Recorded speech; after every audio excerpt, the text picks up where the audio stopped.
राजधानी वॉरियर्स। मैं Kamal Singh Chauhan, chemistry faculty, राजधानी परिवार की तरफ से आपका स्वागत करता हूं। और अपन टॉपिक पढ़ेंगे केमिस्ट्री, उसमें इनऑर्गेनिक का पार्ट हम पहले स्टार्ट करेंगे।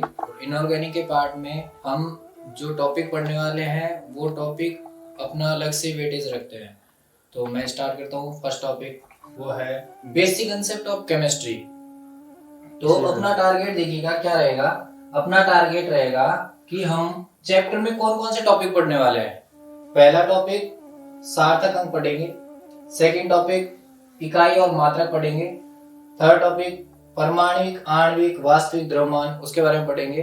फिर हम पढ़ेंगे परमाणुकता, भार, द्रव्यमान, परसेंट कैसे निकालते हैं, रस समीकरण मिति क्या होती है, परमाणु अणुभार, तुल्यांकी भार ज्ञात कैसे करते हैं, उनकी कौन कौन सी विधियां हैं, रासायनिक संयोग के नियम पढ़ेंगे। उसके बाद में द्रव्य का वर्गीकरण, मूल अवस्था, अणुभार, वास्तुदाब में संबंध पढ़ेंगे, मूलानुपाती सूत्र पढ़ेंगे, अणु सूत्र पढ़ेंगे, सीमांत अभिकर्मक पढ़ेंगे, अवोगाद्रो में अवधारणा पढ़ेंगे, डाल्टन का नियम पढ़ेंगे। इन टॉपिक को कवर करेंगे हम बेसिक कंसेप्ट ऑफ केमिस्ट्री, रसायन विज्ञान की मूलभूत अवधारणा में। ओके, तो हमारा पहला टॉपिक होगा सार्थक अंक। तो सार्थक अंक क्या होते हैं सुनिए। हम कहते हैं कि अगर कोई अंक जो अपनी एक वैल्यू रखता है, एक मान रखता है और उसके कारण किसी संख्या का निर्धारण होता है, उसे मैं सार्थक अंक आपको डिनोट करूंगा। क्या बोलेंगे, प्रत्येक रासायनिक गणनाओं में कुछ अनुपात अनिश्चितता होती है। बिल्कुल सही बात है ये कि अगर आप किसी भी की गणना करो तो उसमें अनिश्चितता होती है, उसे निश्चित करना चाहते हैं। यह अनिश्चितता मापन तंत्रों की बाध्यता के कारण होती है। बिल्कुल होगा।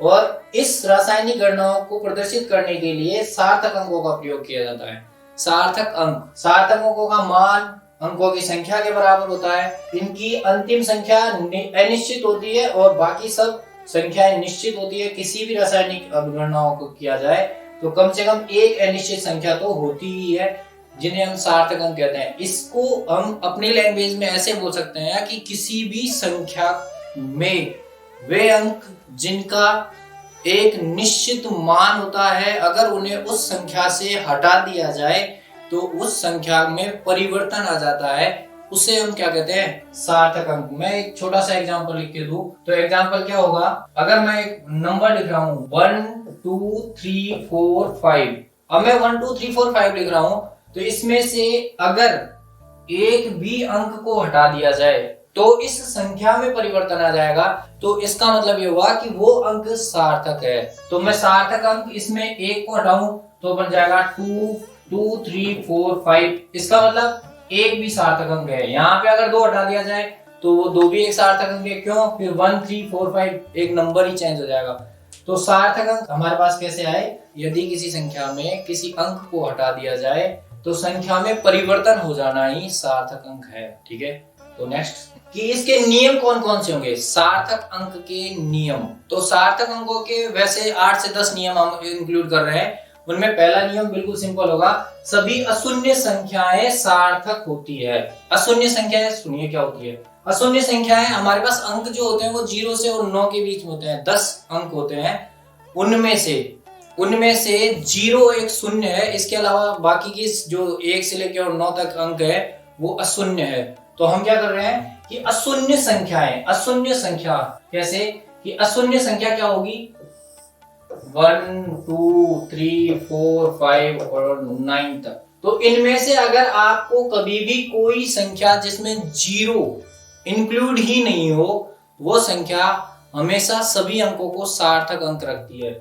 जैसे आपने यहाँ पे एग्जांपल देखा 3.14, तो इसमें 3 अशून्य है, 1 अशून्य है, 4 भी अशून्य है, 3 सार्थक अंक हैं। सेकंड नियम की बात करें तो किसी संख्या में दशमलव के दाईं तरफ आने वाले शून्य अंक। अब सुनना, दाईं और बाईं ओर का 2 कंडीशन होती है। जब हम नॉन लिविंग में दायां और बायां देखें तो हम उसकी तरफ अपना यूं हाथ करते हैं, लेफ्ट हैंड की लेफ्ट साइड, राइट हैंड की राइट साइड। तो मैं अगर ऐसे देखूं तो ये जो होगा वो लेफ्ट होगा और ये होगा वो राइट होगा। तो अब देखो क्या बोल रहे हैं कि किसी संख्या में दशमलव के दाईं ओर, तो आप एक बार किसी जगह पे दशमलव लगाएं। ये मैंने एक संख्या लिख दी है 3.146, ठीक है। इस 3.146 में दशमलव से कौन सी साइड, दाईं ओर, कौन सी साइड, दाईं ओर आने वाले शून्य अंक सभी सार्थक होते हैं। यहाँ अगर आप 0 लगाते जाओगे ये सब क्या हो जाएंगे, सार्थक हो जाएंगे।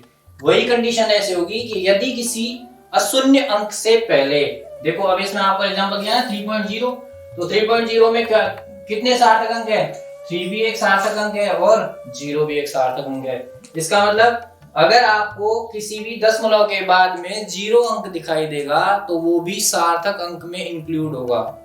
सेकंड पॉइंट के बाद में हम कवर करते हैं थर्ड पॉइंट को, किसी भी संख्या में अशून्य संख्या, कोई भी संख्या हो उसमें अशून्य संख्याओं के बाईं ओर का मतलब पहले, ये बाईं ओर हो गया, तो बाईं ओर के आने वाले शून्य अंक कभी भी सार्थक नहीं होते हैं। इसका मतलब इन जीरो को अगर हटा भी दोगे तब भी आपको 3.146 ही बोलना पड़ेगा। इस जीरो को हटा दो, इस जीरो को हटा दो, इन जीरो की कोई वैल्यू नहीं होती है, तो वो कहलाते हैं क्या, सार्थक अंक कभी भी नहीं इंक्लूड किए जाते हैं जब बाईं ओर आए। जब बाईं ओर संख्या में 0 आती हो तो उसे हम कभी भी सार्थक नहीं मानते। या इसको मैं एक लैंग्वेज में और बोल सकता हूं कि अशून्य संख्या से पहले उपस्थित सभी शून्य संख्याएं, अशून्य संख्या से पहले उपस्थित सभी संख्याएं क्या कहलाती है, सार्थक अंक नहीं कहलाती है, ये कहलाती है। देखो एग्जांपल 0.002, इसमें सार्थक अंक कितना आया, ओनली 1, 2 एक अंक है, वो कितना हो गया, सार्थक अंक 1। तो हम बात करेंगे नेक्स्ट की।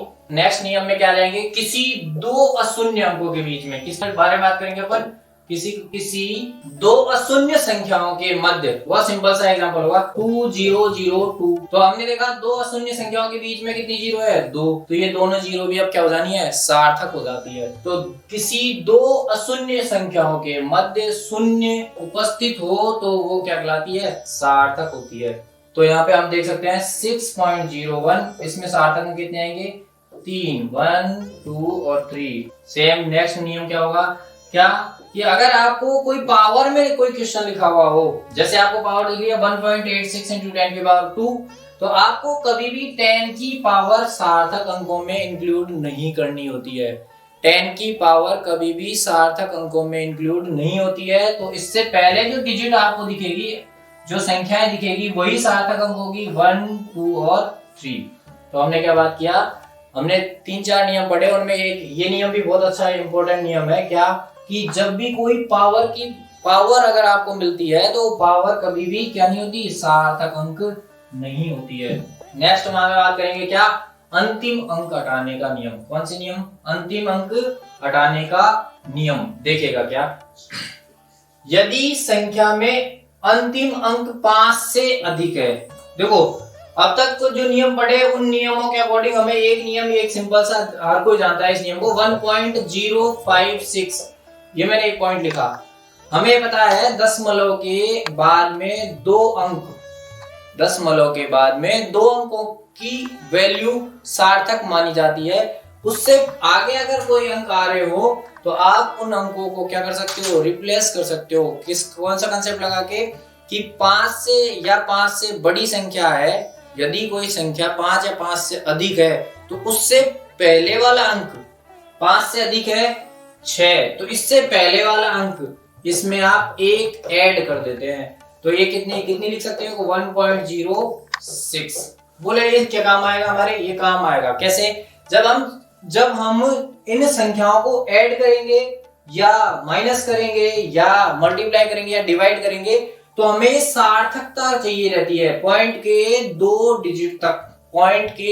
डिजिट तक सार्थक अंक माने जाएंगे। अगर मैं आपसे ऐड करने के लिए बोलूं 1.006 और उसमें ऐड करने के लिए बोलूं 1.1, तो आप इसको ऐड करने लगेंगे, तो ऐसे ऐड करने की बिल्कुल आंसर सही नहीं होगा कि 1.006 और इसमें 1.1 ऐड कर दिया और आपने आंसर दे दिया 1.106, ये आपका आंसर नहीं होगा। तो आंसर क्या होगा, पहले आपको इसे क्या करना पड़ेगा, ये नियम लगाना पड़ेगा, यदि संख्या में अंतिम अंक 5 से अधिक है, अंतिम अंक 5 से अधिक है, ये है, हमें दशमलव के 2 अंकों तक ही लेना होता है, तो 6 की जगह यहाँ पे 1 ऐड करेंगे तो क्या जाएगा 1, तो ये वाली वैल्यू क्या जाएगी 1.01, ठीक है, और इसमें ऐड करो 1.1, तो अब आपके पास आंसर आ जाएगा 1.11। तो देखो आपके आंसर ये सही नहीं होंगे, क्या आएगा 1.11 आंसर आएगा। ये है इस अंतिम अंक में 5 या 5 से अधिक होने पर संख्याएं चेंज हो जाती है। यहाँ पे हम देख सकते हैं 2.16, एग्जाम्पल बिल्कुल सिंपल होगा। 2.16 को आपने क्या किया, 6 था, 6 5 से ज्यादा आ रहा है या 5 या 5 से ज्यादा आएगा तो एक इसमें ऐड कर दिया जाएगा, तो ये हो जाएगा 2.2। और 2.2 में सार्थक अंक कितने आएंगे, नो डाउट एक ये रहा, कितने होंगे 2। ये 2 नहीं, ये काउंटिंग में 2, एक ये और एक ये, 2 हो गए। यदि संख्या में अंतिम अंक 5 से छोटा है तो उससे पहले वाले अंक को वैसा की वैसा ही रख देते हैं। जैसे ये 2.14 है, लास्ट डिजिट आपको 4 दिख रही है, 4, इसका मतलब 5 से कम है तो आपको 14 ही रखना होगा, या आप इस 4 को हटा देंगे। क्यों? क्योंकि पॉइंट के बाद में 2 अंकों तक ही उसकी वैल्यू होती है। तो ये हमारे पास हुई एक और नियम। नेक्स्ट नियम क्या बोलता है, यदि संख्या में अंतिम अंक 5 हो तथा उससे पहले वाला अंक विषम है, देखिएगा क्या बोल रहे हैं, यदि संख्या में अंतिम अंक 5 है, उससे पहले वाला अंक क्या है, विषम है, तो पूर्व वाले अंक को 1 से बढ़ा देते हैं, तथा यदि पहले वाले अंक सम है तो पूर्व वाले अंक को वैसे की वैसा ही रख देते हैं। 3.25, 3.2, 2.35, 2.4, ये नियम ज्यादा इंपॉर्टेंट नहीं होगा। वैसे नेक्स्ट पॉइंट की बात करें तो हमने ये जो आपको एग्जांपल बताया ये सार्थक अंक थे, और सार्थक अंक में हमने एक चीज और सीखी कि किस अंक को कैसे जोड़ते हैं, कैसे माइनस करते हैं। आप प्लस और माइनस के क्वेश्चंस को भी कवर करेंगे। तो हम बात कर रहे हैं सार्थक अंक की कुछ कैलकुलेशन की। कैलकुलेशन कैसे आएगी, अगर मैं सार्थक अंक में किसी एग्जांपल को लिखता हूं, देखें 1 0 1 0 0 1 0, तो मैं इसमें सार्थक अंक कैलकुलेट करके देख रहा हूं तो मुझे सार्थक अंक ये नहीं है, ये है, ये भी है, ये भी है, ये भी है और ये भी है। तो टोटल सार्थक अंक हमें मिलेंगे 1 2 3 4 5 5 इसमें सार्थक अंक होंगे। एग्जाम्पल को ध्यान से देख लेना, क्योंकि सार्थक अंक के जो नियम पढ़े हैं उन नियमों को अप्लाई ऐसे ही करेंगे। हमारे पास एग्जाम में ऐसे क्वेश्चन आएंगे, देखिएगा, और 1.5 इंटू 10 की पावर -5, और इसे आपको मल्टीप्लाई करना है 1.5 से। तो आप इसे मल्टीप्लाई करेंगे तो पावर से ही मल्टीप्लाई और ऐड या डिवाइड किया जा सकता है। तो पावर तो हमारे पास सेम आ जाएगी 10 की पावर -5, और 15 को 1.5 को 1.5 से मल्टीप्लाई करेंगे तो क्या आएगा 2.25। तो हमारे पास अब सार्थक अंक क्या आएंगे 2.25 मल्टीप्लाई बाय, तो आप देखिए इसमें सार्थक अंक कितने आए 3, कितने आए 3 सार्थक अंक आए। तो क्वेश्चंस आपको ऐसे पूछेगा 1.5 इंटू 10 की पावर -5 मल्टीप्लाई बाय 1.5। अब आपसे पूछा जाए बताओ इसमें सार्थक अंक कितने हैं, तो ऐसा नहीं करते कि 1 और 2 3 और 4, ऐसे नहीं होगा। आप इसे मल्टीप्लाई करेंगे और मल्टीप्लाई करके आपके पास वैल्यू आएगी, वो कितनी आएगी 2.25, और यहाँ सार्थक अंक कितने आ जाएंगे 3। तो ऐसे क्वेश्चंस कवर होते हैं, सार्थक अंक का एक टॉपिक पूरा होता है। तो नेक्स्ट टॉपिक हमारा है द्रव्य। द्रव्य जिसको हम बोलते हैं पदार्थ, कोई भी वस्तु जो स्थान घेरती है, जिसका कोई द्रव्यमान होता है। द्रव्य कोई भी पदार्थ हो सकता है, कोई भी पदार्थ जिसका वेट है, जिसका वजन है, वो पदार्थ है। वो अगर एरिया भी घेरता है तो उसका आयतन होना भी निश्चित है। तो हम क्या बात कर रहे हैं कि कोई भी वस्तु जो स्थान घेरती हो, जिसका द्रव्यमान हो और ये 5 इंद्रियों के द्वारा महसूस करती हो, तो ये तो डेफिनेशन है। क्या बोलेंगे हम इसमें, हमारे कंपटीशन के लेवल पे क्या बात करते हैं, जिसका द्रव्यमान निश्चित हो, जिसका द्रव्यमान है तो इसका मतलब वो द्रव्य है। और सुनना, द्रव्य कैसे होता है, द्रव्य एक बड़ा रूप है और वो रूप छोटे टुकड़ों से मिलकर बना है, जिसे हम बाद में बोलने वाले हैं अणु। और अणु से भी छोटा रूप होता है, वो होता है परमाणु या तत्व। और उनके अंदर भी पाए जाने वाले कण होते हैं इलेक्ट्रॉन, प्रोटॉन और न्यूट्रॉन। तो हम इस द्रव्य को केवल बेसिक स्टडी में लेके चल रहे हैं अभी कि द्रव्य कैसे कवर होगा। तो मैं इसको लिख के देता हूं, द्रव्य, और द्रव्य के बाद में ये जो बना हुआ होता है किससे, अणु से, और अणु बने होते हैं किससे, परमाणु से, और परमाणु बने होते हैं किससे, इलेक्ट्रॉन, प्रोटॉन और न्यूट्रॉन से। तो द्रव्य अणु से मिलकर बना है, इसका मतलब द्रव्य में पाए जाते हैं क्या, अणु, और अणु में पाए जाते हैं परमाणु, और परमाणु में पाए जाते हैं इलेक्ट्रॉन, प्रोटॉन और न्यूट्रॉन। तो मैं अगर एग्जांपल बात करूं, द्रव्य यानी पदार्थ जिसकी 3 अवस्थाएं होती है, कौन कौन सी, एक तो ठोस अवस्था, एक द्रव अवस्था और एक गैस अवस्था। तो अब मैं इन तीनों ही अवस्थाओं की बात कर रहे हैं अपन, ठोस, द्रव और गैस, यानी कि वो द्रव्य की बात कर रहे हो। तो मैं एग्जांपल लेता हूँ जल का, पानी, जिसमें आपने बोला जल, जल का मतलब उसमें जो उपस्थित है वो क्या है, H2O के अणु, और H2O के अणु के अंदर क्या होगा फिर, H2O यानी हाइड्रोजन और ऑक्सीजन परमाणु, और परमाणु के अंदर क्या होते हैं फिर, इनमें इलेक्ट्रॉन भी है, प्रोटॉन भी है और न्यूट्रॉन भी है। तो हम फर्दर स्टडी से पहले बेसिक पढ़ना चाहते हैं केमिस्ट्री की, तो हमें बेसिक में द्रव्य के बारे में नॉलेज होनी चाहिए कि ऐसी चीज जिसका द्रव्यमान होता हो उसे हम द्रव्य कहते हैं। और द्रव्य जो है वो किससे मिलकर बना है, अणु, अणु किससे मिलकर बने होंगे, परमाणु, और परमाणु इलेक्ट्रॉन, प्रोटॉन और न्यूट्रॉन से। तो हम देखो आगे बेसिक में ये भी पढ़ने वाले हैं, अणु क्या है, कितने प्रकार के होते हैं, कैसे बनते हैं, परमाणु, इलेक्ट्रॉन, प्रोटॉन, न्यूट्रॉन, इनके बारे में पढ़ना होगा। पर अभी हम द्रव्य की बात कर रहे थे, द्रव्य को थोड़ा सा और आगे लेकर चलते हैं, क्या कि द्रव्य को दो प्रकार से वर्गीकृत करते हैं, एक तो भौतिक और एक रासायनिक। सिंपल सा कंसेप्ट, भौतिक जो हमें सेंस करके पता चल जाता हो उसे हम बोल रहे हैं क्या, या देख के पता चल जाता हो, सुन के पता चल जाता हो, ज्यादातर हम उसे बोलते हैं देख के पता चल जाता हो, तो वो भौतिक अवस्था है, ठोस, द्रव और गैस। सुन के भी पता चल जाएगा आपको, गैस के बारे में पता चल जाएगा। तो वर्गीकरण में हम बात करेंगे किसकी, एक तो भौतिक वर्गीकरण होगा और एक रासायनिक वर्गीकरण होगा। तो नेक्स्ट स्लाइड हमें बताती है भौतिक वर्गीकरण। भौतिक वर्गीकरण में हम क्या बात करेंगे, ठोस की, द्रव की और गैस की। तो देखिएगा ठोस, अब मैं इनको पहले से बेसिक इसके बारे में बता देता हूँ। ठोस क्या, ये तो फिक्स हो गया कि अगर कोई द्रव्यमान है तो इसका मतलब वो द्रव्य है, तो इसका मतलब द्रव्यमान होना मस्ट हो गया, चाहे भौतिक वर्गीकरण देख लो चाहे रासायनिक वर्गीकरण देख लो। तो भौतिक वर्गीकरण देखते हो तो आप में उसमें पहला ठोस देखते हो, तो ठोस की कंडीशन एक और ऐड हो जाएगी कि जिसका द्रव्यमान फिक्स हो और उसके साथ साथ उसका आयतन आकार भी फिक्स होना चाहिए। आयतन आकार दोनों निश्चित रहने चाहिए। ऐसे नहीं है कि आयतन आज 1 लीटर का है तो कल 2 लीटर का हो जाए, 1.5 लीटर का हो जाए, नहीं, आयतन कभी नहीं बदलेगा और आकार भी नहीं बदलेगा। ठोस है तो वो जिस आकार में है उसी आकार में, जब तक उसमें कोई भारी परिवर्तन नहीं कर दिया जाए, ताप दाब का परिवर्तन करके अगर उसकी आकार को बदला जाएगा तो वो अलग कंडीशन है। बस ऐसे नॉर्मल टेम्परेचर और प्रेशर पे बात करें, जो ठोस होगा उस ठोस का आयतन और आकार भी निश्चित होगा। ये बात तो स्थायी फिक्स कि अगर कोई द्रव्य है तो उसका द्रव्यमान तो फिक्स है ही। एग्जांपल शक्कर, लोहा, जो भी आपको ठोस याद आते हैं सारे ठोस क्या होंगे, जिनका आयतन और आकार निश्चित होगा। उल्टा बोलो, आकार और आयतन किसी का निश्चित है तो वो हमेशा ठोस कहलाएगा। एग्जाम में ये ऐसे क्वेश्चन पूछेगा क्या कि ठोस के लिए कौन सा घटक परिवर्तित नहीं होता है, आकार बिल्कुल नहीं होता परिवर्तित, आयतन परिवर्तित नहीं होता, दोनों ही अपरिवर्तित नहीं होते, द्रव्यमान परिवर्तित नहीं होता। आंसर हो सकता है ऑल में जाए, आंसर हो सकता है बोथ में जाए, अगर वो ऑप्शन आपको आयतन और आकार के बारे में देगा। द्रव्य की बात करें तो द्रव्य की बात क्या होगी, ऐसा विकर्मक या ऐसा द्रव्य जिसके बारे में जिसका आयतन तो निश्चित रहेगा पर आकार निश्चित नहीं होता।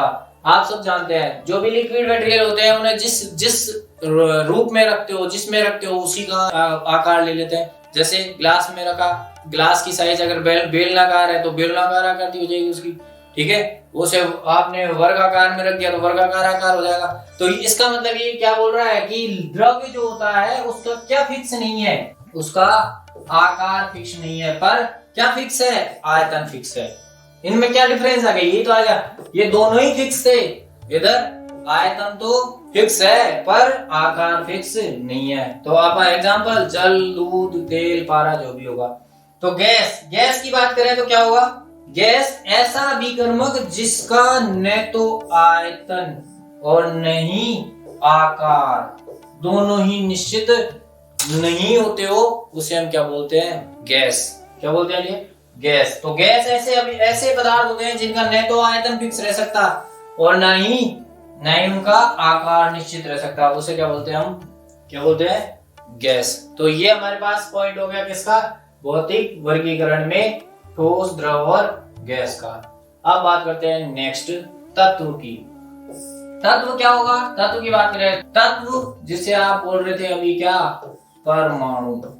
क्या बोलते हैं, परमाणु। तो ऐसे शुद्ध पदार्थ जिनमें एक ही प्रकार के परमाणु उपस्थित हो तत्व कहलाते हैं। अभी तत्व या ऐसे बोलो ना कि ऐसे पदार्थ जिनमें उनका सूक्ष्मतम रूप जो उपस्थित हो वो उसका क्या होगा, तत्व होगा। तत्व जो होंगे वो धातु, अधातु या उपधातु हो सकती है। या तो वो धातु होगी, धातु यानी आवर्त सारणी की बात कर लो आप, आवर्त सारणी में तत्व जो है उन्हें 3 कैटेगरी में रखा हुआ है, धातु, अधातु और उपधातु। मेजर कैटेगरी यही है। तो हमने क्या बोला कि तत्व जो होंगे वो क्या होंगे, या तो धातु हो गया, धातु हो गया, उपधातु। अब धातु लेके आओ तो उस धातु में सबसे छोटा टुकड़ा उस जो कण होगा वो उसका क्या होगा, तत्व। जैसे सोडियम धातु है तो उसमें क्या पाया जाएगा, सोडियम परमाणु। अगर आप बात करो अधातु की, जैसे नाइट्रोजन गैस है तो उसमें क्या पाया जाएगा, नाइट्रोजन तत्व पाया जाएगा। उपधातु की बात करें, जैसे बोले शिव जी ऐसी तेरी आत्मा, यानी बोरॉन, सिलिकॉन, आर्सेनिक, टेरिलियम, ये जो एलिमेंट है, ये एलिमेंट क्या आएंगे, ये एलिमेंट भी क्या है, इसके तत्व हैं जो पदार्थ के रूप में थे। उन पदार्थों में उसके सूक्ष्मतम इकाई की बात करें, सबसे छोटा रूप बात करें तो वो कहलाता है क्या, तत्व। तो नेक्स्ट की बात करते हैं यौगिक। देखो यौगिक की बात करें तो यौगिक क्या होता है, तत्व जब जुड़ेगा और जुड़ के एक रूप बनाएगा उसे हम अणु बोलते हैं। पर अगर वो यौगिक भी है तो वो ही तत्व जब जुड़ेगा तो वो एक निश्चित अनुपात में जुड़ता है। अगर कोई तत्व निश्चित अनुपात में अणु के रूप में है तो वह उसका यौगिक कहलाता है। इसे आप लैंग्वेज के अकॉर्डिंग परिभाषा में देखें तो ऐसे अभिकर्मक या ऐसे पदार्थ जिनमें एक से अधिक प्रकार के परमाणु उपस्थित होते हैं। पर इसमें कंडीशन क्या है, इन अवयवों के भार का अनुपात निश्चित होता है। ये फिक्स हो गया तो यौगिक है वो। जैसे H2O की बात कर लो आप, H2O की बात कर लो, H2O2 की बात कर लो, इसमें हाइड्रोजन और ऑक्सीजन, ये एक यौगिक है। क्यों, इसमें हाइड्रोजन और ऑक्सीजन जो है वो एक निश्चित अनुपात में है। तो निश्चित अनुपात में अगर कोई तत्व आपस में जुड़े हैं तो वो अणु होंगे, और अणु जब बन जाएंगे तो उनमें एक निश्चित अनुपात होने के कारण उन्हें क्या बोलते हैं, हम यौगिक बोलते हैं। क्या बोलते हैं, यौगिक। जैसे HCl, H2O, ये निश्चित अनुपात है। यहाँ पे 2 हाइड्रोजन और 1 ऑक्सीजन का अनुपात है। यहाँ हाइड्रोजन, सल्फर और ऑक्सीजन का HClO4, HNO3, ये सब क्या एग्जांपल आ जाएंगे, कंपाउंड के एग्जांपल आ जाएंगे। तो अब बात करें हम किसकी, यौगिक के बाद नेक्स्ट मिश्रण की बात कर रहे हैं अपन। तो ऐसे पदार्थ जो भार के अनुसार किसी अनुपात में उपस्थित हो, भार के अनुसार उपस्थित होंगे तो वो कहलाएगा क्या, मिश्रण। सिंपल सी बात करते हैं अपन इसकी भी। मिश्रण, मिक्सचर, घुला हुआ, घुला मिला हुआ, ऐसे बोल सकते हैं अपन। जो घुल मिल जाके जो बनता है वो मिश्रण होता है। अगर वो उसके भार के अनुसार मिल जाए, आधा किलो चीनी और 1 लीटर पानी, आपने इनके भार के अनुसार इसे मिक्स कर दिया, ये कहलाएगा उसका मिश्रण। मिश्रण की एक क्वालिटी और होती है, मिश्रण एक ऐसा कॉम्बिनेशन होता है, एक ऐसा अनुपात होता है जिसे आप आसानी से पृथक नहीं कर सकते। तो उसमें मिश्रण जो होगा, वो मिश्रण के अंदर जो घटक होंगे वो पूर्ण रूप से विस्तृत होते हैं, चारों तरफ बराबर मिले हुए होते हैं, वही कहलाता है मिश्रण। और मिश्रण जो होगा वो समांगी होगा या फिर विषमांगी होगा। समांगी मिश्रण ऐसे मिश्रण जिसमें सभी अवयव समान रूप से उपस्थित होते हैं, समान रूप से समांगी मिश्रण होगा। विषमांगी जिसमें सभी अवयव समान रूप से उपस्थित नहीं होते हैं। समान रूप को आप ऐसे मान के चलो, 1 गिलास पानी के अंदर आपने चीनी मिला रखी है, और चीनी मिलाने के बाद में आप पानी को चाहे टॉप सबसे ऊपर से टेस्ट करो तब भी वो जितना मीठा है उतना ही मीठा वो आपको बॉटम में भी मिलता है। इसका मतलब पूर्ण रूप से विस्तृत है, पूर्ण रूप से मिला हुआ है, तो वो कहलाएगा समांगी मिश्रण, होमोजीनस मिक्सचर। और इसका एग्जांपल जैसे जल, लवण मतलब नमक, जल शक्कर, जल अल्कोहल। जब भी कोई चीज दो या दो से अधिक घटक आपस में मिक्स करने के बाद में पूर्ण रूप से विस्तृत हो जाते हो, वही कहलाते हैं क्या, समांगी मिश्रण। पर अगर ऐसा किया जाए, मिश्रण किया और मिश्रण करने के बाद में वो आपने जब तक उसमें भारी प्रेशर लगाया, दाब लगाया, ताप लगाया, यानी कि परिवर्तन कर रहे हो, बाहरी परिवर्तन कर रहे हो, तब तक तो वो मिश्रण है। और थोड़ी देर बाद में वो मिश्रण नहीं रहे, यानी कि उसकी सांद्रता उसमें जो घुल रहा है चारों तरफ वो एक निश्चित मान में नहीं रहे। आपको लगे कि वो तो थोड़ी देर बाद में तल में ज्यादा हो गया और टॉप पे तो कम ही हो गया। इसका मतलब यह कि ऐसा मिश्रण जिसमें सभी अवयव समान रूप से उपस्थित नहीं है, वो क्या कहलाएंगे, विषमांगी। जैसे देखो जल में रेत, जब तक आप मिट्टी को पानी में घोलते रहोगे तब तक तो क्या रहेगा, ऐसा लगेगा मिश्रण है। पर वो घंटे 2 घंटे 3 घंटे या फिर एक दिन बाद में आप देखोगे तो मिट्टी तो आपको तल में बैठी दिख रही है और पानी आपको थोड़ा सा ऐसे लगेगा साफ हो गया ही। इसका मतलब ये मिश्रण तो था पर क्या नहीं है, समांगी नहीं है। क्या कहेंगे इसको, विषमांगी मिश्रण। क्या कहेंगे, विषमांगी मिश्रण। तो अब हम बात करेंगे इस मिश्रण से रिलेटेड क्वेश्चंस के बारे में। देखो एनटीपी पे बात करूं, भौतिक अवस्था के अनुसार पदार्थ का उदाहरण है। सिंपल सा हो गया। क्या हो गया, भौतिक अवस्था के आधार पर ठोस, द्रव और गैस। बहुत सिंपल सा क्वेश्चन होगा। यौगिक के प्रकार क्या है, देखिएगा, कार्बनिक यौगिक, अकार्बनिक यौगिक। तो आंसर क्या जाएगा, दोनों, ए और बी दोनों जाएंगे, सही है। नेक्स्ट, निम्न में से कौन सा समांगी मिश्रण का उदाहरण है। समांगी मिश्रण, जल और अल्कोहल बिल्कुल है, जल और रेत बिल्कुल नहीं है, जल और तेल क्या मिल जाते हैं, ये मिलते नहीं है, पूर्ण रूप से मिक्स नहीं होते हैं, इसका मतलब ये भी नहीं है। तो आंसर क्या जाएगा आपके पास, जल और अल्कोहल। कौन सा मिश्रण विलयन कहलाता है, विलयन तो दोनों ही मिश्रण कहलाते हैं। कौन कौन से, समांगी और विषमांगी दोनों ही क्या कहलाएंगे, विलयन, सही है। तो विलयन तो आप ऐसे बोल सकते हो कि अगर किसी चीज को मिला दिया जाए वही विलयन है। पर विलयन स्थायित्व के आधार पे समांगी भी होगा और विषमांगी भी होगा। हम ज्यादातर क्या पढ़ते हैं, फिर समांगी मिश्रण को पढ़ते हैं। तो ये हमारे उससे रिलेटेड कुछ क्वेश्चंस होंगे। नेक्स्ट स्लाइड की बात करते हैं। अब देखिएगा नेक्स्ट स्लाइड जो क्या होगा डियर, वो सुनो। हमने सार्थक अंक पढ़ लिए, उसके बाद में हमने द्रव्य के बारे में पढ़ लिया। अब हम थर्ड पॉइंट की बात करते हैं, वो क्या है, मूलभूत इकाइयां। सुनना, 7 मूलभूत इकाइयां है।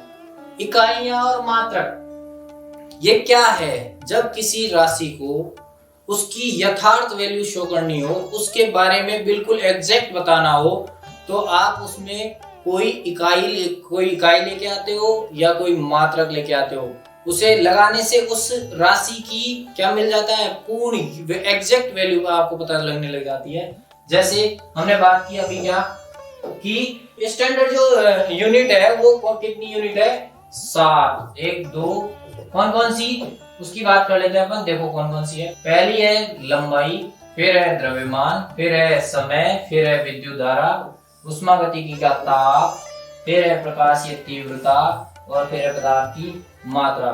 ये सभी वैल्यू हमारे पास केमिस्ट्री में कहीं न कहीं काम आती है। 7 मूलभूत इकाइयां हैं, उनमें से सबसे पहले बात करेंगे इसकी लंबाई की। तो लंबाई क्या है, लंबाई को हम किससे रिप्रेजेंट करते हैं, प्रतीक। आप लंबाई को स्मॉल एल से रिप्रेजेंट करते हो, स्मॉल एम से, स्मॉल टी से। देखो इन दोनों में डिफरेंस है। स्मॉल टी लिखोगे तो टाइम के बारे में बात करेंगे, टाइम। और अगर कैपिटल टी लिखोगे तो किसकी बात करेंगे, टेम्परेचर की बात करेंगे। विद्युत धारा की बात करोगे तो इसे आई से रिप्रेजेंट करेंगे, पर इसे कैलकुलेट किस में करेंगे, एम्पियर में, ठीक है। यहाँ बात करें किसकी, प्रकाशीय तीव्रता की, इसको हमको किससे लिखते हैं, आई यू से। और यहाँ पदार्थ की मात्रा को किससे लिखते हैं, स्मॉल एन से। ये सबसे ज्यादा काम आता है केमिस्ट्री के अंदर, पदार्थ की मात्रा, जिसे हम रिप्रेजेंट करते हैं किससे, स्मॉल एन से। और स्मॉल एन के बाद में इनकी जो यूनिट है उनको हम किस में लिख रहे हैं, देखो लंबाई को हम मीटर में, हमें दिया किसी में भी जाए, वैल्यू किसी में भी दी जाए, सेंटीमीटर में, मिलीमीटर में, नैनोमीटर में, पिकोमीटर में, माइक्रोमीटर में, किलोमीटर में। पर मुझे अगर कोई भी पैरामीटर लेके चलना हो, केमिस्ट्री की कोई भी प्रॉब्लम सॉल्व करनी हो, तो उसे सॉल्व करने के लिए आपको पहुंचना पड़ेगा किसमें, उसे मीटर में कन्वर्ट करना पड़ेगा। तो मीटर, मैं आपको यूनिट कन्वर्जन जरूर सिखाऊंगा इसमें, क्योंकि हमारे ये बेसिक में काम आएगा। फिर अगर द्रव्यमान की बात करूं तो किसमें कैलकुलेट करूंगा, किलोग्राम में। किसमें कैलकुलेट करूंगा, किलोग्राम में। अगर मैं समय की बात करूंगा तो उसे सेकंड में लेना पड़ेगा। धारा हमारे बहुत कम काम आती है, केवल सेल में जाएंगे तब एक चैप्टर में काम आएगी, यानी कि वहां जरूरत तो पड़ेगी हमें। ये है किसमें, एम्पियर में कैलकुलेट करते हैं। तापमान बहुत बार काम आएगा, इसे हमें केल्विन में लेना पड़ेगा। डिग्री सेल्सियस में दिया जाता है टेम्परेचर, पर हमें उसे कैलकुलेट किस में करना पड़ता है, केल्विन में। केल्विन में कन्वर्ट करोगे तभी आंसर एग्जैक्ट मिलेंगे, देखिएगा। उसके बाद में प्रकाश की तीव्रता, कैंडेला, और पदार्थ की मात्रा, मोल। ये सबसे ज्यादा 90% क्वेश्चन इस पे आएंगे। उसके बाद में हमारे पास बाकी के जो कंसेप्ट है उनको कवर कर सकते हैं हम। ये प्रतीक है जिनको हम पहचान सकते हैं कैसे, मीटर में स्मॉल एम से लिखेंगे। क्यों, क्योंकि जब मात्रक लिखना होगा आपको तो आपको क्या करना पड़ता है, मीटर लिखना पड़ता है। तो आप जैसे वेलोसिटी का मात्रा लिखता हूँ मीटर प्रति सेकंड, तो मैं क्या कर रहा हूँ, मैं ये थोड़ी लिख रहा हूँ मीटर, मीटर थोड़ी लिख रहा हूँ, मैं क्या लिख रहा हूँ स्मॉल एम, स्मॉल एम मतलब लंबाई का मात्रा हो गया। सेकंड ये हो गया आपके पास एस, या आप इसको क्या लिख सकते हो एस ई सी।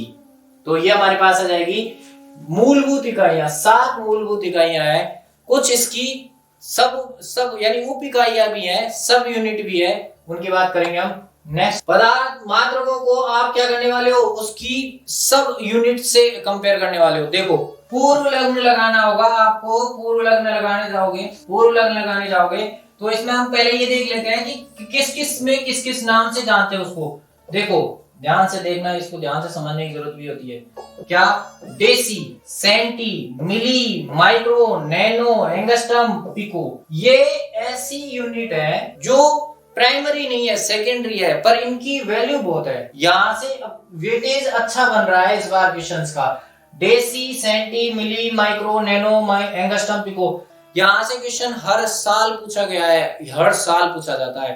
रीजन क्योंकि वो ऐसे क्वेश्चन पूछा है, डेसी को मिली में कन्वर्ट कराता है, या फिर मिली को नैनो में कन्वर्ट कराता है, या नैनो को माइक्रो में कन्वर्ट कराता है। हमें वो क्वेश्चन समझ में नहीं आते।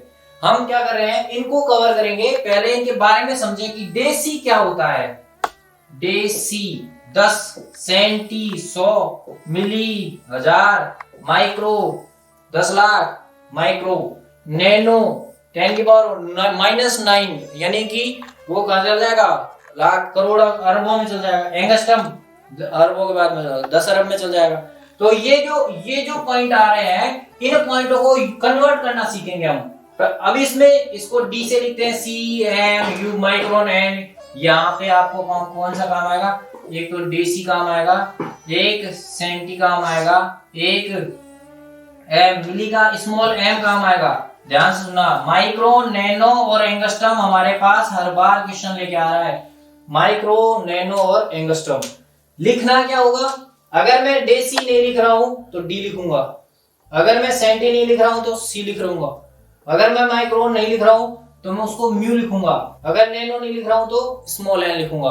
और इनकी वैल्यू आपको जरूर याद रहनी चाहिए। क्या कि डेसी यानी 10, बटे में लगाओ सबको, 1/10, 1/10 की पावर 2, 1/10 की पावर 3, 1/10 की पावर 6। आपको इनको ऐसे लिखना चाहिए, 10 की पावर -1, 10 की पावर -2। ये क्या हो गया, आपने मैथ पढ़ी होगी, मैथ में आपको एक रूल होता है कि मैथ यूं कहती है कि जब भी पावर को अंश से हर में या हर से अंश में, जब भी पावर अंश से हर में, अंश ऊपर होता है बटे के ऊपर, हर बटे के नीचे होता है, अंश की संख्या को हर में लेके जाओ या हर की संख्या को अंश में लेके आओ तो साइन चेंज हो जाते हैं, चिन्ह बदल जाते हैं। प्लस होगा तो माइनस हो जाएगा, माइनस होगा तो प्लस हो जाएगा, मल्टीप्लाई होगा तो डिवाइड हो जाएगा, और डिवाइड होगा तो मल्टीप्लाई हो जाएगा। ये यूनिट कन्वर्जन है, ये साइन कन्वर्जन है। साइन ये होगा, और यूनिट कन्वर्जन में हम क्या करने वाले होंगे, इन पावर को ही काम में लेंगे। जैसे आपने लिखा ना 10 की पावर -1, इसका मतलब 1/10।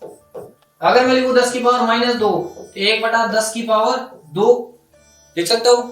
ये चीज आपको याद रखनी चाहिए कि डेसी, सेंटी, मिली, माइक्रो, नैनो और एंगस्ट्रम के लिए कौन कौन से मान कितने कितने हैं। तो आप इसको याद कर लो, 10 डेसी 10 की पावर -1, सेंटी 10 की पावर -2, मिली 10 की पावर -3, माइक्रोन 10 की पावर -6, नैनो 10 की पावर -9, एंगस्ट्रम 10 की पावर -10, पिको 10 की पावर -12। ये हमें याद रह जाना चाहिए। क्यों? क्योंकि मैं अगला एग्जांपल जो लूंगा आपसे, वो क्वेश्चंस को सॉल्व करने के लिए लूंगा। बहुत इजी रहेगा, आपको एकदम ट्रिकी होगा कि आप किसी को किसी में भी कन्वर्ट कर सकते हैं। तो नेक्स्ट, तो हम बात करेंगे अब आपसे कि डेसी, मिली, माइक्रोन जो हमने यूनिट अभी आपको बोली है, उनको हम एक दूसरे में कैसे परिवर्तित कर सकते हैं। तो देखो, तो मैं लिख रहा हूं deci, deci, centi, milli, micron, nano और एंगस्ट्रम। देखिएगा, डेसी को हम क्या लिख सकते हैं, 10 की पावर -1, इसको 10 की पावर -2, 10 की पावर -3, 10 की पावर -6, 10 की पावर और 10 की पावर -10। देखिएगा, डेसी 10 की पावर -1, सेंटी 10 की पावर -2, मिली 10 की पावर -3, माइक्रोन 10 की पावर -6, नैनो 10 की पावर -9 और एंगस्ट्रम 10 की पावर -10। ये सब मीटर में होते हैं। अब हमें क्या करना है, हम ये कह रहे हैं कि अगर आपसे बोला जाए 10 की पावर -1 से 10 की पावर -2 में जाए, ठीक है, तो इसका मतलब मैं ऐसे कह सकता हूँ क्या कि यहां से यहां कन्वर्ट होना हो तो 10 एक जीरो के अंदर आ रहा है, एक जीरो का 10 की पावर -1 से 10 की पावर -2 यानी कि एक जीरो, यानी मैं ऐसे बोलूं एक के आगे जीरो लगाऊं तो 10 से मल्टीप्लाई कर दो इसको, सही है। अगर आपको ये चीज समझ में नहीं आ रही तो मैं इसको ऐसे कवर करता हूँ 1/10, सही है।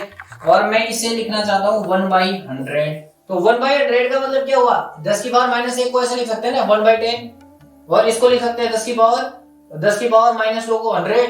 तो मैंने क्या देखा 10 और यहाँ 100, कितने का डिफरेंस आया, 10 का, 10 के मल्टीप्लाई किया ना, ये तो डिफरेंस आया। तो मैंने इसको यहाँ पे क्या बोला कि 10 की पावर -1 को अगर हम 10 से मल्टीप्लाई करेंगे तो क्या आपको मिलेगा 10 की पावर -2, यानी कि अंतर करना है मुझे, अंतर। अब ये अंतर क्यों कर रहा हूं मैं, तो अंतर इसलिए कर रहा हूं कि मुझे जब बोला जाएगा कि डेसी को सेंटी में बदलो तो मैं क्या करने वाला हूं, डेसी को सेंटी में बदलूंगा, ये डेसी है और सेंटी, मैं आपको ऐसे बोलूंगा 10 डेसीमीटर में कितने सेंटीमीटर होंगे, तो आपसे 10 डेसीमीटर में कितने सेंटीमीटर पूछे तो आप क्या करने वाले हो, 10 को तो ऐसे लिख दोगे, फिर डेसी को क्या लिखोगे 10 की पावर -1, ऐसे तो लिखेंगे डेसी की जगह 10 की पावर -1, और यहां से किस में कन्वर्ट करने वाले हो, सेंटी में, वो कितना होता है 10 की पावर -2, 10 की पावर -2 आ जाएगा तो आप उसको सेंटीमीटर लिख दोगे, सही है।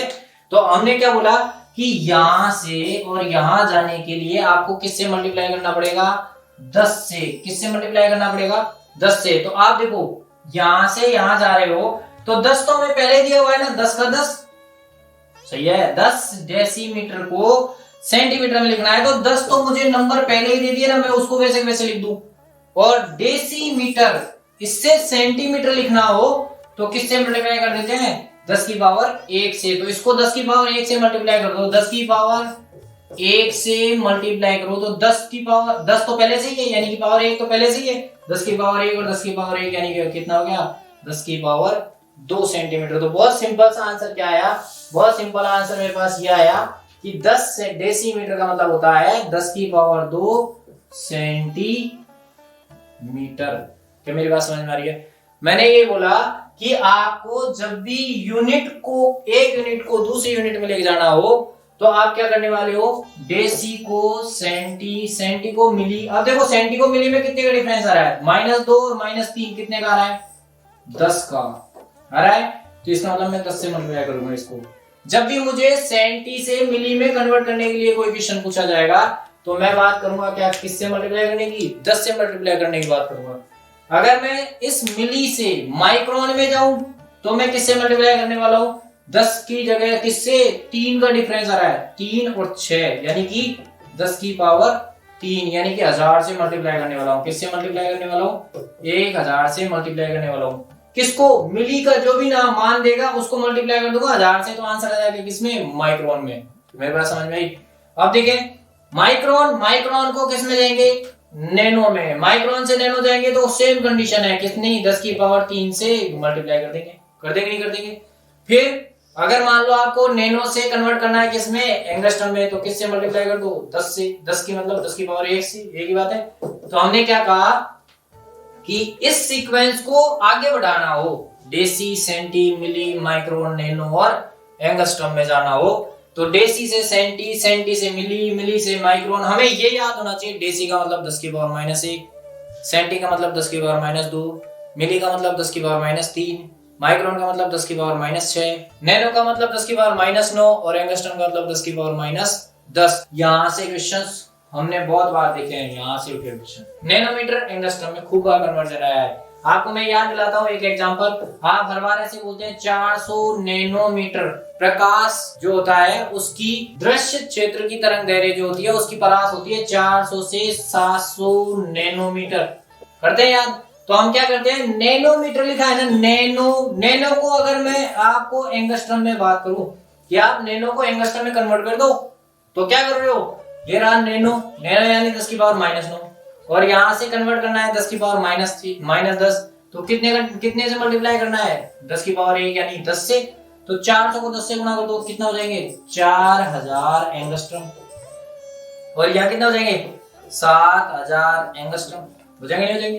तो क्या बोला हमने, इस deci centi milli micron nano और एंगस्ट्रॉम को अगर आगे बढ़ रहे हैं अपन, डेसी से सेंटी, सेंटी से मिली, मिली से माइक्रोन, मिली माइक्रोन से नैनो, नैनो से एंगस्ट्रॉम में जा रहे हैं, तो हमारे पास जो कन्वर्जन आएगा वो आएगा कैसे, ऐसे मल्टीप्लाई करते हुए 10 से मल्टीप्लाई करेंगे यहाँ। अब आपसे क्वेश्चन पूछा जाएगा और देखो, बोले सर ये तो आगे आगे आप चलो ऐसे करो, डेसी से और मिली में जाओ, तो डेसी में देखो, डेसी में कितना 10 की पावर -1 और मिली में कितना 10 की पावर -3, बोलो अंतर कितने का आएगा 10 की पावर 2 का।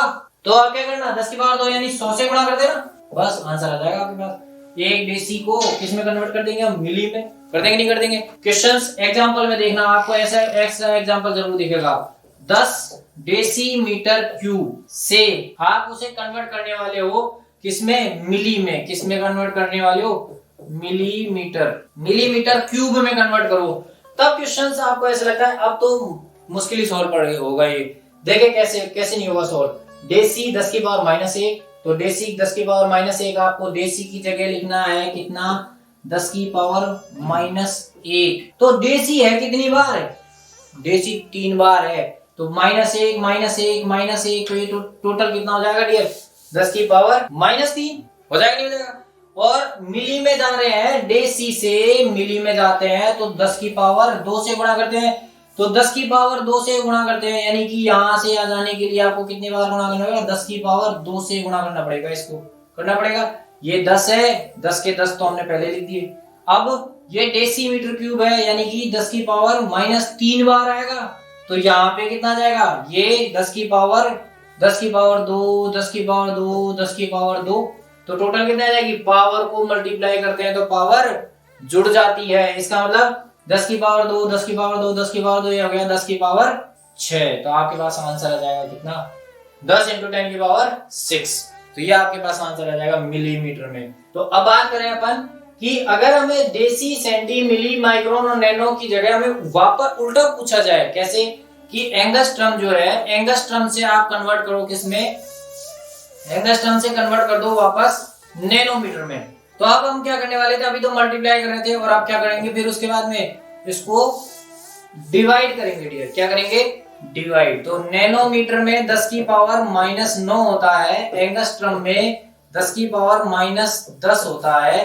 तो अब मैं वापस चलूंगा, तो अब डिवाइड करूंगा, अब मैं डिवाइड करूंगा तो मान लो मैं ऐसे कहूं कि मैं 1/10 करूंगा, किसी में 10 का भाग दूंगा 1/10 करूंगा, या मैं ऐसे बोल दूं कि 10 न लिख के इसको ऐसे लिख दो 10 की पावर -1 से गुणा करूंगा, तभी तो भाग ही हो गया। यानी 10 एंगस्ट्रॉम से नैनोमीटर में जाए, तो एंगस्ट्रॉम से नैनोमीटर में जाने के लिए कितने का अंतर है 10 का, तो ये हो गया 10 की पावर -1 से मल्टीप्लाई। नैनोमीटर से माइक्रोन में जाए, ये लो साहब माइक्रोन में चल जाते हैं, तो 10 की पावर माइनस, ये कितने का अंतर है 6 और 3 का, तो -3 से मल्टीप्लाई गुणा कर देंगे। यहाँ चाहे तो माइक्रोन से मिली, फिर वही अंतर इतने का ही है, तो कितना आ रहा था 10 की पावर -3 से मल्टीप्लाई। यहाँ देखे तो 10 की पावर -1 से मल्टीप्लाई, यहाँ देखे तो 10 की पावर -1 से मल्टीप्लाई। तो सिंपल सा कंसेप्ट है, क्या करना होता है, deci, centi, milli, micron, nano और एंगस्ट्रॉम को बिल्कुल आपको माइंड में रखना होगा। और अगर आप डेसी से सेंटी, सेंटी से मिली, माइक्रोन यानी कि 10 की पावर -1 से 10 की पावर -10 की तरफ जाते हैं, तब तो आप मल्टीप्लाई का कंसेप्ट लगा रहे हैं, पॉजिटिव मल्टीप्लाई करना है। और यहाँ जब वापस आते हैं तो पावर को नेगेटिव करके मल्टीप्लाई कर देते हैं, जितनी पावर यहाँ प्लस में मल्टीप्लाई हो रही थी उसी को माइनस करके मल्टीप्लाई कर देते हैं, और आपके पास आंसर उसी के कैलकुलेट हो जाएंगे। अब मैं आपको देखो, आपको एक आया हुआ क्वेश्चन बताता हूँ, जेड आईसीआर में इस क्वेश्चन को कवर भी किया था कभी। देखो मेडिकल में तो शुरुआत से पूछा जा रहा है। देखें आपने क्या बात किया, माइक्रोन और नैनोमीटर। मैं आपको बोलूं कि 1 नैनोमीटर, कितना नैनोमीटर, 1 नैनोमीटर को माइक्रोन में कन्वर्ट करना हो, माइक्रोन में कन्वर्ट करना चाहते हैं आप, ये लो माइक्रोन लिख दिया मैंने। नैनो का मतलब 10 की पावर -9 और माइक्रोन का मतलब 10 की पावर -6। ठीक है भाई, तो यहाँ कितने का अंतर आ रहा है, कितने का अंतर आ रहा है 10 की पावर 3 का। पर ये भी तो देखो कि नैनो से माइक्रोन में, इसका मतलब आप उल्टा चल रहे हो, नैनोमीटर से कहाँ जाओगे, माइक्रोन में जाओगे। तो आप वापस चल रहे हो, वापस चलोगे तो कितने का डिफरेंस देखोगे, 10 की पावर -3 का मल्टीप्लाई का। तो हम क्या बोलेंगे कि मल्टीप्लाई करो पर किससे, 10 की पावर -3 से। तो कर दो इसे मल्टीप्लाई, ये एक है तो एक का तो एक लिख दिया। अब इसको मल्टीप्लाई कर दो किससे, 10 की पावर -3 से। तो आंसर क्या आ जाएगा, 10 की पावर -3 माइक्रोन। अब मैं आपको एक एग्जांपल देता हूँ, बहुत अच्छा कॉमन एग्जांपल था, उस एग्जांपल को देखना। एग्जांपल ये था कि कोलोइडी विलयन जो होता है, उस कोलोइडी विलयन में कोलोइडी कणों का आकार जो होता है वो होता है 1 नैनोमीटर से 1000 नैनोमीटर। ठीक है, 1 नैनोमीटर से 1000 नैनोमीटर। अब मैं इसको कुछ कन्वर्ट करना चाहता हूं, देखें कहां का कन्वर्ट हो जाएगा मेरे से। ये 1 नैनोमीटर है, इसका मतलब ये लिख दिया 10 की पावर -9 है। नैनो का मतलब 10 की पावर -9 होगा, यहाँ पे भी 10 की पावर -9 ही होगा। सही बात है। मैं पहले इसको सॉल्व कर लेता हूँ, फिर 1000 को सॉल्व करेंगे अपन। 1 नैनोमीटर 10 की पावर -9 लिख दिया, ये 10 की पावर -9 मीटर है साहब। ठीक, अब हम क्या कर रहे हैं, इसको कन्वर्ट कर रहे हैं पहले एंगस्ट्रम में। किसमें, एंगस्ट्रम में कितना आएगा, तो देखो नैनो यानी 9 और 9 से एंगस्ट्रम यानी 10, 10 की पावर -10 में जाएगा तो किससे मल्टीप्लाई करेंगे, 10 की पावर 1 से। 10 की पावर 1 को 1 से गुणा कर लो तो क्या आएगा, 10 की पावर 1 ही आएगा, नहीं आएगा। तो ये क्या आ जाएगा, 1 नैनोमीटर का मतलब हो गया 10 की पावर 1 एंगस्ट्रम, या बोलो 10 एंगस्ट्रम। पावर 1 का मतलब 10 ही आएगा। सही है। अब ये तो हमारे पास आ गया क्या, 1 नैनोमीटर को कन्वर्ट कर दिया हमने एंगस्ट्रम में। अगर मैं इसको कन्वर्ट करूं तो 1000 को हम ऐसे लिख सकते हैं क्या, 10 की पावर 3, 10 गुणा 10 गुणा 10 यानी 10 की पावर 3।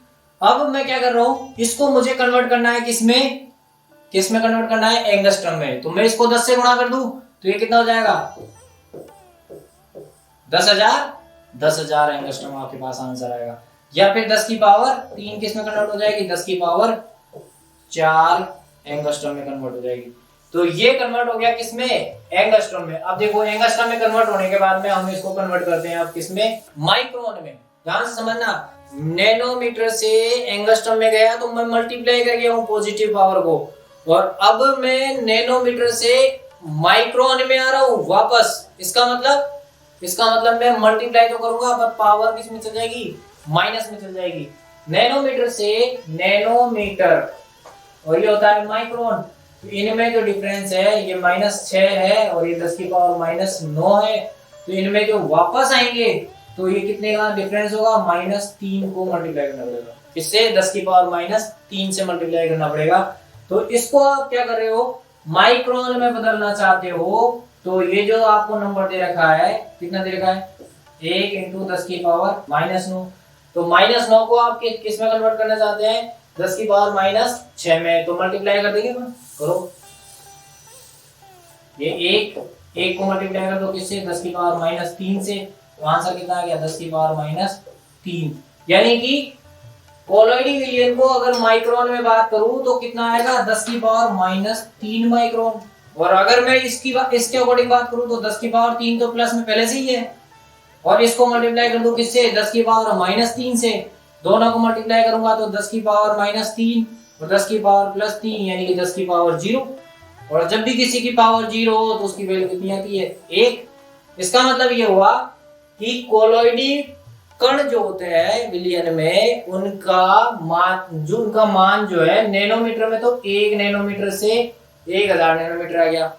पर अगर मैं उसे कन्वर्ट करूं किसमें, माइक्रोन में, तो वो कन्वर्ट होगा किसमें, 10 की पावर -3 माइक्रोन से 1 माइक्रोन के बीच में। 10 की पावर -3 माइक्रोन से 1 माइक्रोन। और भी इसको सॉल्व कर सकता है, अगर अपन ऑप्शन में देखें तो पावर नहीं लिख के आता कभी कभी ऑप्शन में, तो 10 की पावर -3 पावर को नीचे लेगा, 1/10 की पावर 3। 1/10 की पावर 3 का मतलब हो गया 1/1000। 1/1000 का मतलब क्या हो गया, 1000 का भाग दे तो ये आ जाएगा 0.0001। सही बात है। तो ये आ गया इसका माइक्रोन। क्या आंसर आएगा, 0.001 माइक्रोन से 1 माइक्रोन के बीच के लिए रेंज होती है किसमें, कोलोइडी विलयन के कणों की। तो ये हमारी हो गई यूनिट की कन्वर्जन। ठीक है, अब हम अगला टॉपिक स्टार्ट करते हैं, ऊर्जा। देखिएगा, हम लोगों ने पुराने जो यूनिट पढ़ी है उसमें एक इम्पोर्टेंट टॉपिक है, वो है ऊर्जा। तो ऊर्जा के बारे में बात कर रहे हैं अपन। एनर्जी, ये टॉपिक साम्यावस्था, एनर्जेटिक्स, थर्मोडायनेमिक्स, इनमें बहुत ज्यादा रोल रखता है अपना। तो हम इस मात्रक के बारे में थोड़ी सी स्टडी करेंगे और वो स्टडी कंपटीशन लेवल तक जाएगी। क्या बात कर रहा हूं मैं? ऊर्जा के मात्रक। ऊर्जा के मात्रक कैलोरी भी होते हैं, ऊर्जा का मात्रक जूल भी होता है, ऊर्जा का मात्रक अर्ग भी होता है, ऊर्जा का मात्रक इलेक्ट्रॉन वोल्ट भी होता है, वायुमंडलीय दाब लीटर एटीएम भी होता है। मेरा टारगेट क्या? मेरा टारगेट एक तो बेसिक आपको ये समझ में आ जाएगा, ये देख के पता चल रहा है। एक कैलोरी 4.18 जूल, या आप बोलो 4.12 जूल। यार आपने काम क्या किया है? यहाँ आपने सार्थक अंक को यूज में लिया है। 1.8, 8, 5 से बड़ा, और इसका मतलब एक की जगह हम क्या लिख देंगे? 4.2। क्या समझ में आया?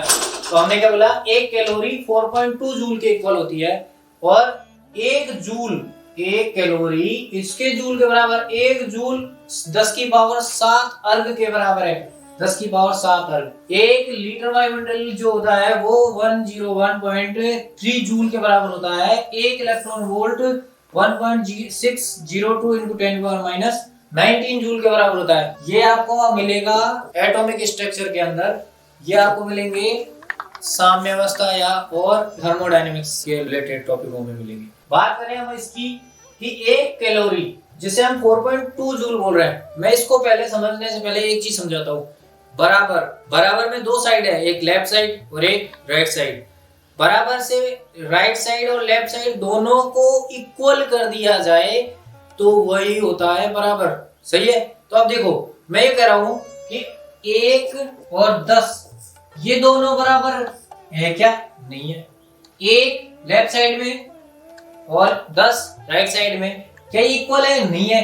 तो क्या करना पड़ेगा आपको? ये बराबर करने के लिए आपको 10 से मल्टीप्लाई करना पड़ेगा लेफ्ट साइड में, तब बराबर हो जाएगा। ये भी 10 हो जाएगा, ये भी 10 हो जाएगा। हो जाएगा नहीं हो जाएगा? तो देखो मैं क्या कह रहा हूं, मैं ये कह रहा हूं कि बराबर जो होता है, अगर किसी चीज को बराबर करना है तो कम जिधर है, जिधर वैल्यू लेस है, वहां या तो मल्टीप्लाई कर देना चाहिए या ऐड कर देना चाहिए, जिससे वो उस बड़ी वैल्यू के बराबर हो जाता है, और दोनों वैल्यू बराबर हो जाती है। या आप बोलो कि बड़ी जो वैल्यू है उसमें या तो माइनस कर देना चाहिए या फिर उसमें डिवाइड कर देना चाहिए, तो वो बराबर हो जाएगी। जैसे मेरे पास 100 रुपए है, आपके पास 10 रुपए है, तो आप क्या करने वाले हो? आपके पास 10 रुपए को 90 रुपए और जोड़ लो तो आप मेरे बराबर आ जाओगे। या आपके पास 10 रुपए है तो 10 गुणे कर लो तो मेरे बराबर आ जाओगे। या फिर मैं मेरी बात करूं, मेरे पास से 90 रुपए माइनस कर दूं तो मैं तुम्हारे बराबर आ जाऊंगा। या मेरे पैसे में 10 का भाग दे दूं तो भी मैं तुम्हारे बराबर आ जाऊंगा। यानी कि दो अलग अलग बराबर से, दो लेफ्ट और राइट में दो अलग अलग संख्या हो तो छोटी संख्या में मल्टीप्लाई और जोड़ दिया जाए तो बड़ी संख्या प्राप्त हो सकती है, और बड़ी संख्या को छोटी संख्या के बराबर करना है तो बड़ी संख्या में माइनस करो या डिवाइड करो तो वो छोटी संख्या के बराबर हो जाती है। क्या मेरी बात समझ में आ रही है? तो मैं ये इस कंसेप्ट को ऐड कर रहा हूं कैसे कि यार जहां पे मल्टीप्लाई हो रहा होगा ना, तो वो मल्टीप्लाई हो रहा है, इसका मतलब वो छोटी संख्या थी तब मल्टीप्लाई हो रहा है। मैं इस एग्जांपल को लेके चलूं, देखना मैं एग्जांपल लेके चल रहा हूं। पहला आपके पास जो कौन सा है कि एक कैलोरी और एक कैलोरी किसके बराबर है? 4.2 जूल के। तो मैं ये कह रहा हूं कैलोरी बढ़ा या जूल बढ़ा? तो आप ये देखो, 1 से मल्टीप्लाई कौन हो रहा है? 1। चलो ठीक है, 1 के बराबर होना है। यहां देखो ना, जूल को मल्टीप्लाई किससे किया है आपने? 4.2 से। इसका मतलब कौन बढ़ा है? फिर कैलोरी बढ़ा है भाई। तो क्यों? क्योंकि छोटी संख्या के साथ हमेशा मल्टीप्लाई किया हुआ होगा तो वो बड़ी संख्या के बराबर आएगा। यहां पे अगर मैं जोड़ भी देता ना, कैसे कि 4.2 प्लस 1 जूल ऐसे लिखा हुआ होता, तब भी ये जूल छोटा ही माना जाता। क्यों? क्योंकि छोटी संख्या में जुड़ता है या छोटी संख्या में मल्टीप्लाई होता है। तो छोटी संख्या है, तो हम ये क्यों बोल रहे हैं? ये इसलिए बोल रहे हैं कि आप इस कैलोरी और जूल में से ये मुझे बताएं कि कौन बड़ा है, तो हम आप कैलकुलेट करके आ गए क्या, कैलोरी बढ़ा है भाई, और कैलोरी बढ़ा है, और कैलोरी बढ़ा है तो उससे छोटा कौन हो गया फिर, जूल, जूल छोटा हो गया।